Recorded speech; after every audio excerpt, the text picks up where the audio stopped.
Okay, this is a video about solving a circular reference. And in this video, here's what we have. We have our project finance model. Our project finance model had a whole bunch of inputs for the EBITDA and the capital expenditures and all that sort of thing. And then now we're going to simply put a debt to capital ratio in.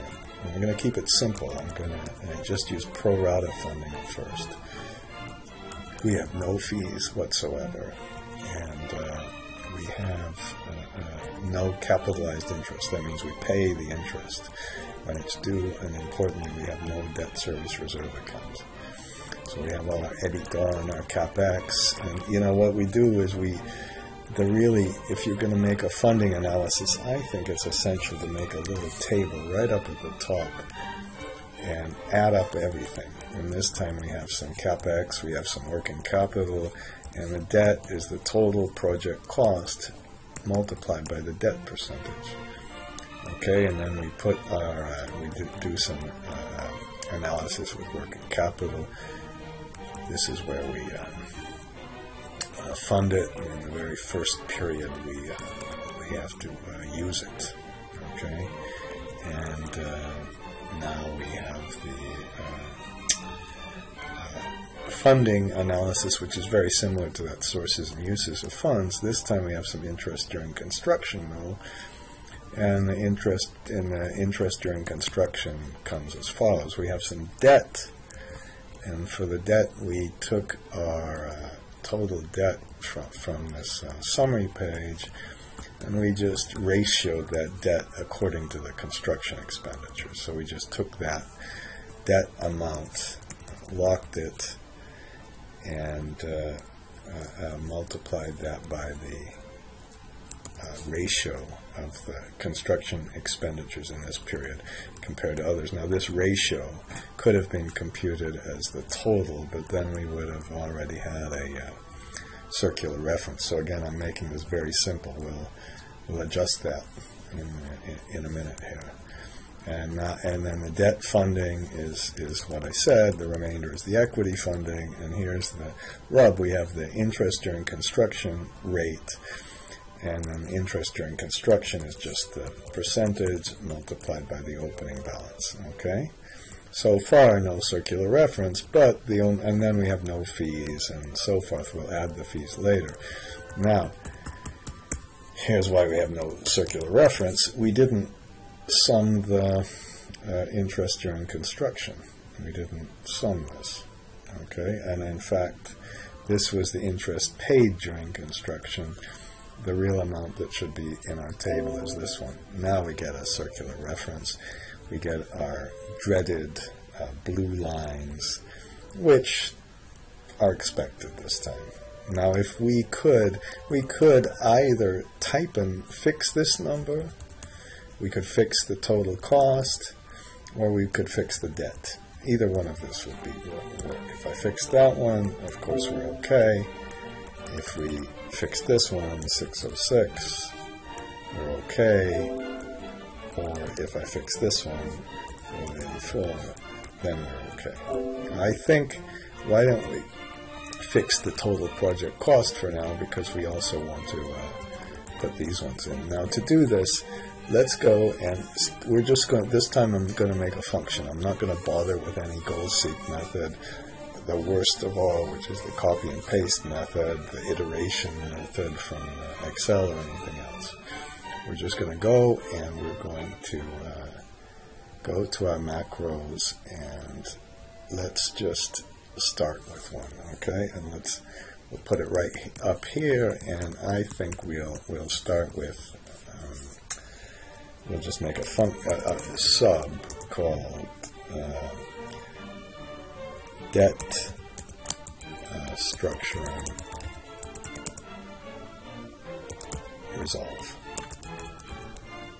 Remember, the reason I make a subroutine is that then, because the function doesn't show up in our little list, and then let's put a function for the project cost. And let's start with the end again. Okay, I think that's really, I'm going to try this, but that kind of might be the best way to do this. Our project cost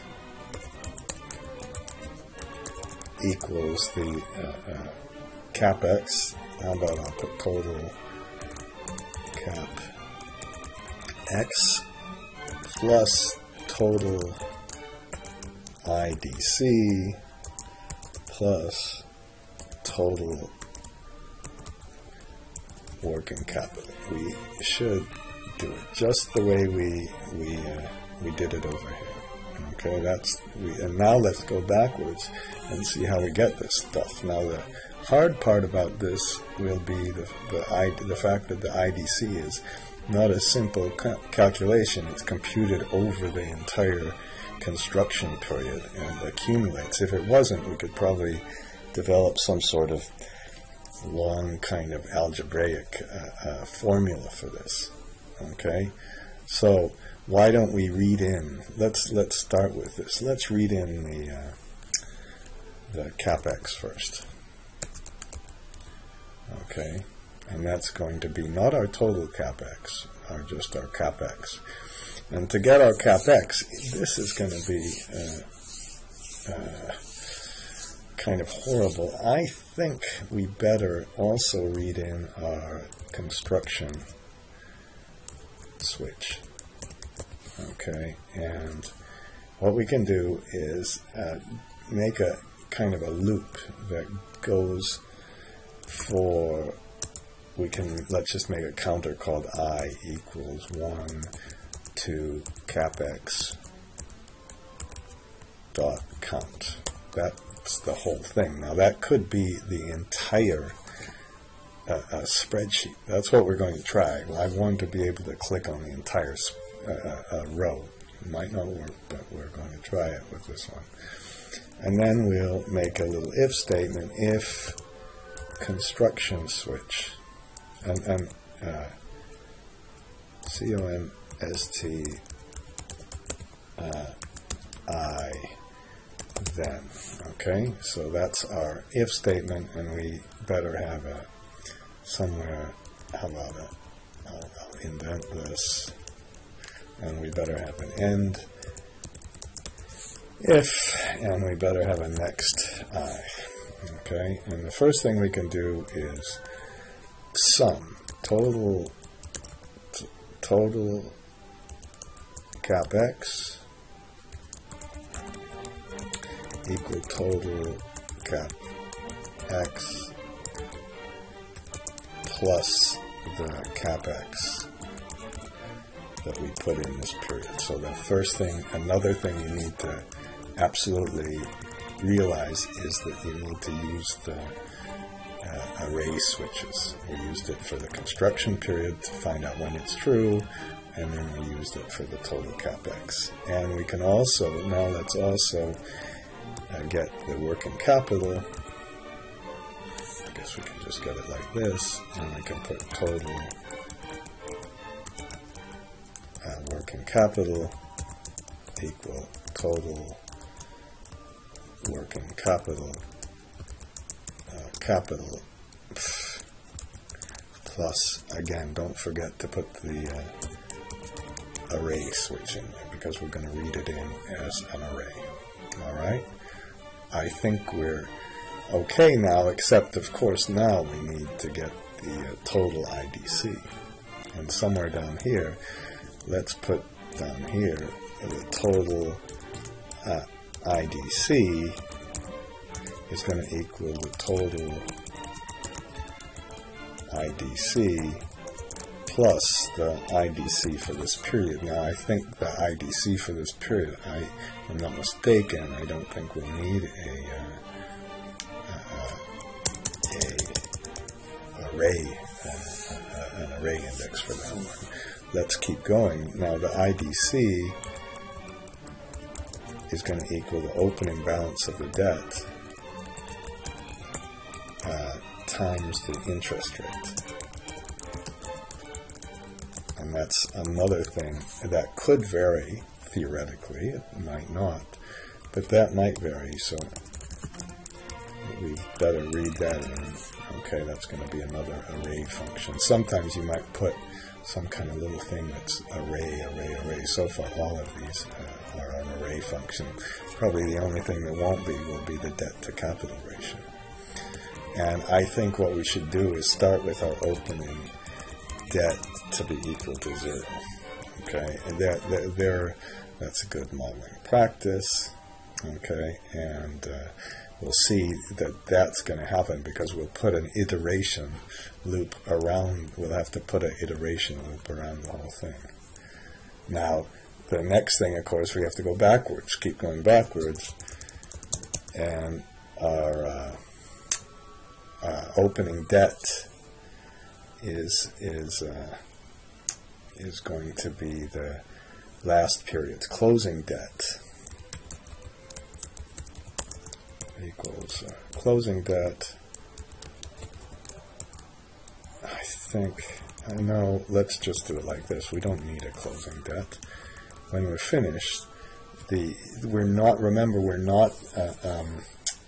capitalizing the interest, we're actually paying the interest. So our opening debt is going to be our last period's opening debt, plus it's going to be the amount we put, plus I'll just put the borrowings. Okay, and remember, and now the borrowings equal the total debt. And that's the problem. The total debt multiplied by the debt percent. And why don't we read in the debt percent right up here? Okay. And that now once, whoops, I didn't mean to put two things in here. That would have really screwed me up. I would have swore a lot.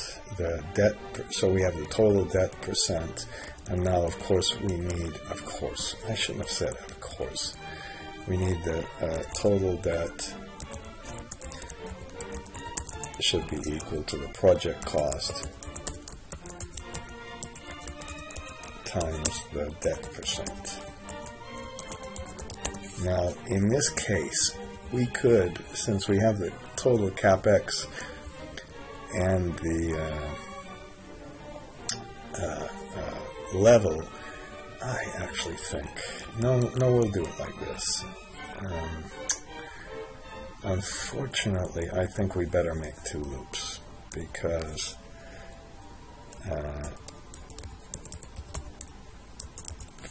we need the total project cost.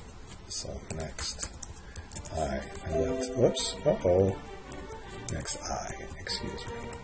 Let's just copy these and make a second loop. So we'll have one for just the construction, and then the first thing we'll do is compute the debt percent, the debt, how about the pro rata percent equals the capex in period I divided by the total capex. Okay? If you're seeing spelling mistakes, I made them on purpose. Okay? Just so you could find them, and the total borrowings is not multiplied by the debt percent, it's the total debt multiplied by the pro rata percent. You notice that I made that error on purpose as well. Okay, so we have the total now we have the total debt cost, and what have I missed? The IDC is the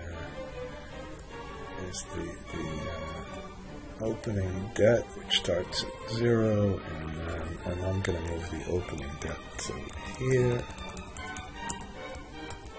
Okay, and I